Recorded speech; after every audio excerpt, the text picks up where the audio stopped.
ചില ആളുകൾ പറഞ്ഞൊരു കാര്യമുണ്ട്, എൻ്റെ അച്ഛൻ കൂലിപ്പണിക്കാരനായിരുന്നു, ഞാനിപ്പോൾ ഒരു സർക്കാർ ഉദ്യോഗസ്ഥനായി, അല്ലെങ്കിൽ ഞാനിപ്പോൾ വക്കീലായി, അല്ലെങ്കിൽ ഞാനിപ്പോൾ ഡോക്ടറായി. ഇത് പറയുമ്പോൾ ചില ആൾക്കാരുടെ വിചാരം എന്ന് വെച്ചാൽ എൻ്റെ കഴിവുകൊണ്ട് അത് എത്തിയെന്നുള്ളത്.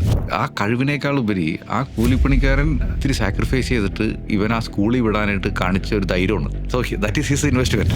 ചില ആൾക്കാർക്ക് നന്ദിയാണ്, എൻ്റെ അച്ഛൻ ഇത്ര വലുതായിട്ട് ചിന്തിച്ചില്ല എന്നുള്ളത്. പക്ഷേ ചില ആൾക്കാർക്കുള്ള വിഷയം പറഞ്ഞാൽ ഇതെല്ലാം ഞാൻ സ്വന്തമായിട്ട് നേടി എന്നുള്ളൊരു സാധനമാണ്. We need to take the credit, right? ഞാൻ കൂലിപ്പണിക്കാരൻ്റെ മോനി ഞാനിവിടെ എത്തിയെന്നുള്ളത്. എന്നാൽ ഈ ദാരിദ്ര്യം പോകത്തില്ല. ആക്ച്വലി ഇയാളുടെ അച്ഛനെ mentally he was really rich. That is reason ഇദ്ദേഹത്തിന് ഈ ലെവലിലേക്ക് എത്തിച്ചത്. പക്ഷേ ഇന്നത്തെ കാലത്ത് നോക്കുകയാണെങ്കിൽ കൂലിപ്പണിക്ക് പോകുന്നവൻ ആക്ച്വലി ഒരു IT കമ്പനി വർക്ക് ചെയ്യുന്നതിനെക്കാട്ടി കൂടുതൽ ശമ്പളം കിട്ടുന്നുണ്ട്. ഐ തിങ്ക് അവർ economy is going to take us there. കാരണം ഇപ്പോൾ US പറയണമെന്നുണ്ടെങ്കിൽ ഹാൻഡ് വർക്കേഴ്സിന് ചിലവരൊക്കെ നന്നായിട്ട് പണിയെടുക്കുന്നവർക്ക് $1 ലക്ഷം വരെ ഉണ്ടാക്കണമെന്നാണ് പറയുന്നത്. ബിക്കോസ് അവിടെ അത് സ്കെയർസിറ്റി ഉണ്ട് ആ ജോലിക്ക്. ആ ഒരു സിറ്റുവേഷൻ ഇവിടേക്ക് വരാൻ ചാൻസ് ഉണ്ട്.